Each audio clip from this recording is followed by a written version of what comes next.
Bonsoir, bienvenue à l'écoute de votre radio sur la RTE. Voici les sommaires.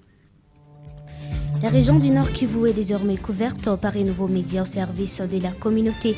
Il s'agit de la radio-télévision Étoile de l'Est, RTE, en sigle la radio qui vous informe. Les détails dans ce journal. La police nationale congolaise PNC, commissariat RB de Butembo, a un nouveau commandant second.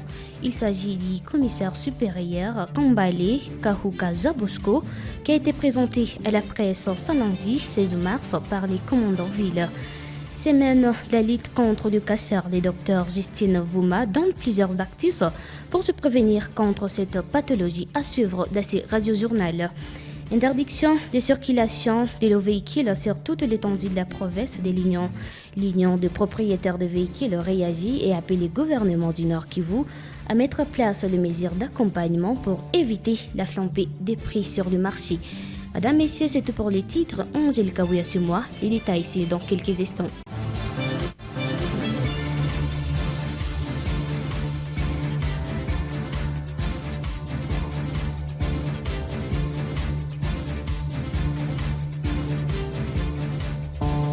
RTE, la puissance de l'actualité. Le bilan du programme de désarmement, démobilisation, relèvement communautaire et stabilisation PDDRCS en Nord Kivu est jugé positif vu le nombre de démobilisés déjà enregistrés depuis le lancement de ce programme. Selon le chef d'antenne du PDDRCS à ville de Butembo et territoire de Lubero, plusieurs combattants se sont déjà inscrits dans ce programme d'une manière libre et volontaire et bénéficient d'un accompagnement permanent. Dans une interview accordée à la RTE, le chef d'antenne du PDDRCS, M. Eric Massinda, a indiqué que plusieurs combattants se sont déjà rendus et déposé leurs armes afin d'intégrer la vie civile. Ils proviennent des différents groupes armés et sont pris à charge à travers certains programmes de développement pour un accompagnement de ce programme. Au Nord Kivu comme bilan, on avait commencé en Mbambiro.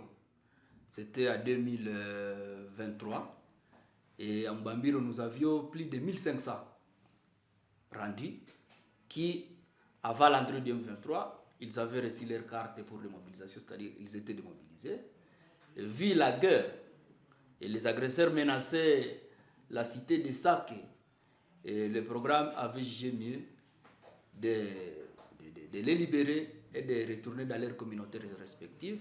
Mais avec le projet implémenté par nos partenaires, au sein des antennes territoriales, notamment le Nord, notamment Lubero, Beni, Rutshuru, Masisi, Walikale à l'époque, tous ces ex-combattants qui étaient venus de toutes ces antennes ou de tous ces territoires, ils étaient récupérés pour qu'ils soient réinsérés et réintégrés au sein de leurs communautés respectives, malgré les envahisseurs ont envahi presque les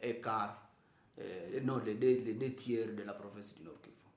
Eric Massinda précise que tous les groupes armés locaux et étrangers sont concernés par ces programmes. Cependant, l'adhésion est libre et volontaire.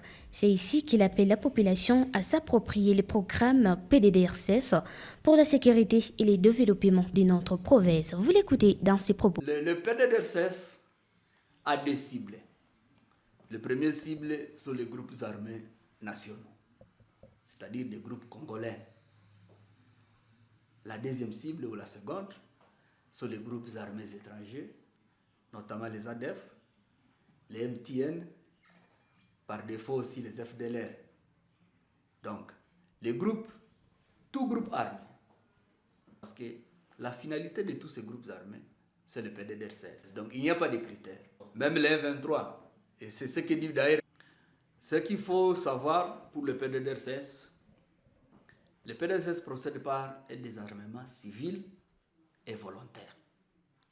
Le PDDRCS n'exerce pas une pression sur quoi que ce soit comme groupe armé pour qu'ils reviennent vers le PDDRCS. Donc, ils viennent volontairement.